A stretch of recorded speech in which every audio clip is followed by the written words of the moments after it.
ऐसा दृश्य पार्लियामेंट के अंदर था जो मोदी जी ने कभी नहीं देखा होगा। घुसने के साथ ही विपक्ष ने आरोप लगाया, वोट चोर गद्दी छोड़, ऐसे नारे लग रहे थे।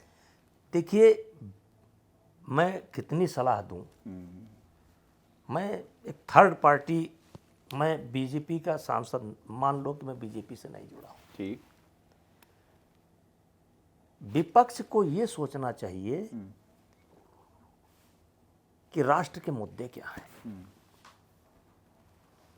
राष्ट्र के मुद्दे क्या हैं, आम जनता के मुद्दे क्या हैं, इंटरनेशनल जो परिस्थिति है वो क्या है, दुनिया कहाँ है। उसमें ये वोट चोर और गद्दी चोर, मैं ऑन कैमरा बोलना चाहता हूं, मैंने वो दौर देखा है कि वोट जब हम लोग डालने जाते थे, जो हमको वोटर लिस्ट मिलती थी जी। उस वोटर लिस्ट में नाम रहता था और हमको वहाँ से लौटा दिया जाता था कि नहीं, आपका नाम कल शाम को था लेकिन मेरी सूची में नहीं है। वो दौर मैंने देखा, मैं नाम नहीं लेना चाहता हूँ। वो दौर भी मैंने देखा है जी। और जैसे जिस संविधान की ये लोग बात करते हैं, और 1975 क्या था, इनको शर्म नहीं आती कि हाई कोर्ट के फैसले को किस तरीके से ताश के पत्ते की तरह उड़ा दिया गया। आप संविधान की बात करते हैं, आप सरकार की बात करते हैं, मनमोहन सिंह का नोट आपने फाड़ दिया, कैबिनेट नोट फाड़ दिया।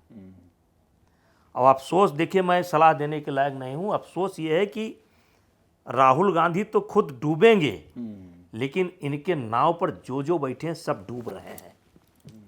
देश की तमाम समस्याएं हैं, तमाम समस्याएं हैं देश के अंदर इस समय। अमेरिका आंख दिखा रहा है, पाकिस्तान से अभी हमने एक तरीके से कह लीजिए कि युद्ध लड़े हैं। तो तमाम समस्याएं हैं। आज खाद को लेकर के समस्या बनी हुई है। भविष्य में डीजल का क्या होगा, पेट्रोल का क्या होगा। अमेरिका कह रहा है कि नाराज हो रहा है कि आप रसिया से तेल क्यों खरीद रहे हैं। तो साहब, आप मुद्दा क्या होना चाहिए, है क्या आपका मुद्दा।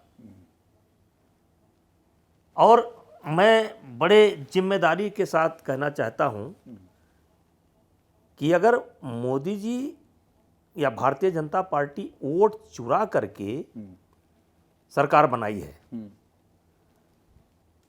तो आज उत्तर प्रदेश के अंदर 43 सीट विपक्ष के पास कैसे है,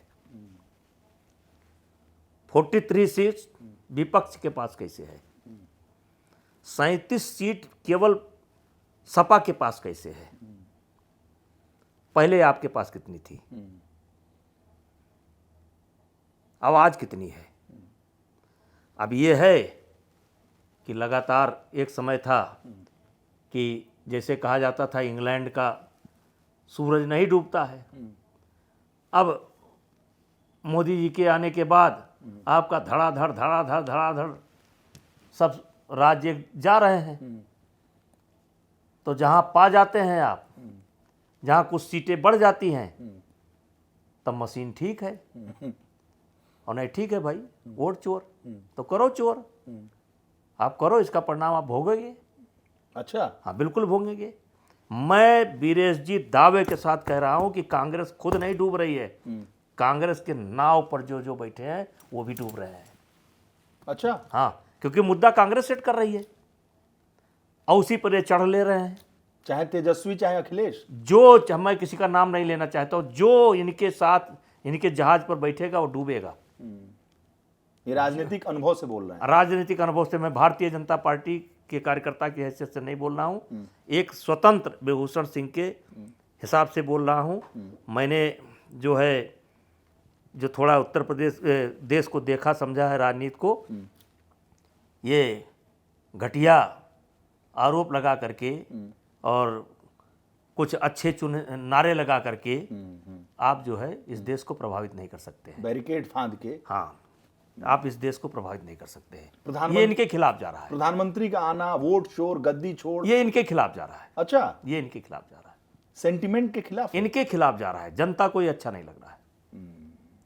आप भाई आपके पास कोई प्रमाण है तो हाई कोर्ट है, सुप्रीम कोर्ट है, डिस्ट्रिक्ट कोर्ट है, आप रखो, क्या दिक्कत है? सुझाव दो कि आगे क्या होना चाहिए, सुझाव दो कि क्या होना चाहिए, आप सुझाव दे सकते हो। आप लीडर अपोजिशन है, आप सुझाव दीजिए कि 27 में चुनाव होने वाला है, आप अपना सुझाव दीजिए कि कैसे होना चाहिए। लेकिन आप आदिम युग में लौटना चाहते हैं। हम लोगों ने देखा है कैसे बूथ लूटे जाते थे, कैसे बूथों पर गोलियां चलती थी, कितने लोग घायल होते थे। सन 1991 में पहला चुनाव में लड़ा था, 500 लोग हॉस्पिटलाइज हुए थे। चुनाव के दिन 500 लोग हॉस्पिटल में गए थे। इतनी गोलियां? हाँ, क्यों नहीं, गोलियां तो नहीं चली थी, लेकिन लाठी डंडे चले थे। क्योंकि एक पक्ष हमारा पक्ष था जो बूथ कैप्चरिंग रोक रहा था कि बूथ कैप्चरिंग नहीं होना चाहिए। दूसरा पक्ष यही कांग्रेस थी जो बूथ कैप्चरिंग करती थी। 500 लोग घायल हुए थे दोनों पक्ष के। अच्छा। हाँ, गोंडा लोकसभा सन 1991, 500 लोग हॉस्पिटलाइज हुए थे, इसी कांग्रेस की सरकार थी। एक दिन में 500 लोग हॉस्पिटल गए थे। तो ये वही चाहते हैं, फिर वही आदिम युग आ जाए। और अगर तर्क संगत है तो आपका आदिम युग भी आ जाएगा। आप तर्क दीजिए। अब आपके ये कहने से गद्दी छोड़ देंगे वो? मोदी जी गद्दी छोड़ देंगे, भारतीय जनता इस्तीफा दे देगी? अरे भाई, तमाम समस्याएं हैं देश की। अभी मैं समस्याएं अगर बताऊंगा तो हमारी पार्टी को भी अच्छा नहीं लगेगा, इसलिए मैं समस्या नहीं बता रहा हूं। मैं इनका सलाहकार तो हूं नहीं, लेकिन बहुत समस्याएं हैं देश के अंदर। उधर जाओ, उधर ध्यान ही नहीं है। उधर ध्यान ही नहीं। मूल समस्या इस देश की क्या है? क्योंकि समस्याएं आती रहती जाती रहती है, हाँ।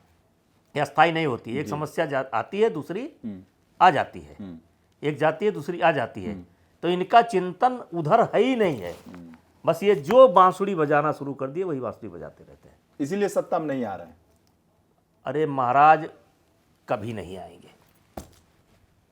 आप तो ज्योतिषी भी हैं। हाँ, ज्योतिषी हैं बड़े, जय हनुमान जी पीछे बैठे हुए। ये कभी नहीं आएंगे। राहुल गांधी नहीं आएंगे, बिल्कुल तय है। राहुल गांधी प्रधानमंत्री बनाने में अरे लगे। कहाँ महाराज, कहीं भूल चूक से भी नहीं संभव है। ये अपनी सेना को गाली देंगे, हैं, अपने देश की आलोचना करेंगे, अपनी इकोनॉमी की आलोचना करेंगे, विदेश नीति की आलोचना करेंगे, सेना की आलोचना करेंगे, हर चीज़ की आलोचना ही करेंगे। इनको कुछ सकारात्मक दिखता ही नहीं है। सब नकारात्मक ही है, कोई चीज़ सकारात्मक नहीं है। बिहार की सड़कों पे लहरा तो रहे हैं। अरे लहराने दीजिए, एक के भाषण में सत्यानाश कर देंगे। एक ही भाषण में? और क्या, अच्छा, एक ही भाषण में। वो जो यात्रा चल रही उसका कोई असर नहीं। इतनी लंबी यात्रा किए थे, आज कहाँ चर्चा में है? एक चंद्रशेखर जी इतनी लंबी यात्रा किए थे, आज भी चर्चा में। इनकी यात्रा कहाँ चर्चा में है? भारत जोड़ो यात्रा। हाँ, क्या कहाँ जुड़ा? कुछ जुड़ रहा है? जुड़ता तो प्रधानमंत्री होते। अब आज आप इस देश में सनातन को गाली दोगे, हैं? आप मुझे तो क्या बताएं, मैंने कहा था थोड़ा छोटा इंटरव्यू होना चाहिए, लेकिन आप बड़ा कर दे रहे हैं। जैसे एक बयान मैंने पढ़ा कि मैं किसी धर्म को नहीं मानता। राहुल जी का ही बयान है कि मैं किसी धर्म को नहीं मानता। तो भाई, धर्म है क्या? धर्म का मतलब कानून। कानून। अब कानून कैसे? कि जैसे झूठ बोलना गलत है, हत्या करना पाप है जी, चोरी करना गलत है जी, व्यभिचार करना गलत है। यही तो धर्म है। जी जी। क्योंकि धर्म एक कानून है, और कानून भी समय अनुसार बदलते रहते हैं। चलो ठीक है, लेकिन धर्म एक कानून है। वो कहता है कि चोरी करना गलत है, व्यभिचार करना गलत है, झूठ बोलना गलत है। तो आप नहीं मानते हो, आप धर्म को मानते ही नहीं हो। कहते हो कि मैं धर्म को नहीं मानता। अरे महाराज, ये क्या कर रहे हो? ये क्या कर रहे हो? किसने सिखा दिया है आपको कि मैं धर्म को मानता ही नहीं? तो धर्म को नहीं मानते हो तो अधर्म की बात करोगे, अधर्म को मानोगे। आपको ये कहना चाहिए था उनके सलाहकारों को, जो उनको ये टुकड़े टुकड़े गैंग वाले और ये जो क्या नाम दें उनको, इनको मैं सलाह देना चाहता हूँ कि वो राहुल गांधी को ये बतावें कि मैं हिंदू धर्म को नहीं मानता हूँ, लेकिन मैं ईसाई को मानता हूँ। मैं हिंदू धर्म को नहीं मानता हूँ, मैं सिख धर्म को मानता हूँ। और हम ये कहें कि हम धर्म को मानते ही नहीं हैं, तो हम किस युग की बात कर रहे हैं? तो जब तक ऐसी विचारधारा रहेगी मैं धर्म को नहीं मानता, तो वही तो दिखा रहे हैं पार्लियामेंट के अंदर, मैं नहीं मानता, मैं प्रधानमंत्री नहीं मानता, मैं चुनाव आयोग नहीं मानता, मैं सुप्रीम कोर्ट नहीं मानता। तो मानो भैया, मैं कैबिनेट को नहीं मानता, मैं नहीं मानता, मनमोहन सिंह मन के नोट को फाड़ देंगे, हम नहीं मानते। तो यही तो है। तो इनके जो सलाहकार हैं, खैर हम इतने पढ़े लिखे नहीं हैं, लेकिन वो गलत सलाह देते हैं, वो सुधार करें। उनसे ये कहलवाएं कि मैं हिंदू धर्म को नहीं मानता, या जिस धर्म के बारे में बोले, लेकिन ये ना कहें कि मैं धर्म को ही नहीं मानता। तेजस्वी और राहुल जो हैं, एक तरीके से सुलझे हुए हैं और इनकी वजह से वो डिरेल हो रहे हैं, यही ना? तेजस्वी और अखिलेश यादव सुलझे हुए हैं, इनकी वजह से डिरेल हो रहे हैं, बैरिकेड फांद रहे हैं, कूद रहे हैं, विरोध कर रहे हैं। देखिए, मैं एक बात कहना चाहता हूं, इस नाव पर जो बैठेगा वो डूबेगा, इस नाव पर जो बैठेगा वो डूबेगा। यही मूल मंत्र है, मूल मंत्र है। लब्बो लुआ। क्योंकि इस नाव का मालिक जो है, खेवैया जो है, वो कहता है मैं धर्म को नहीं मानता, मैं किसी धर्म को नहीं मानता। उसको ये कहना चाहिए मैं फला धर्म को नहीं मानता। तो जो व्यक्ति किसी धर्म को मानता ही नहीं है और उसके नाव पर अगर बैठोगे तो डूबना ही है।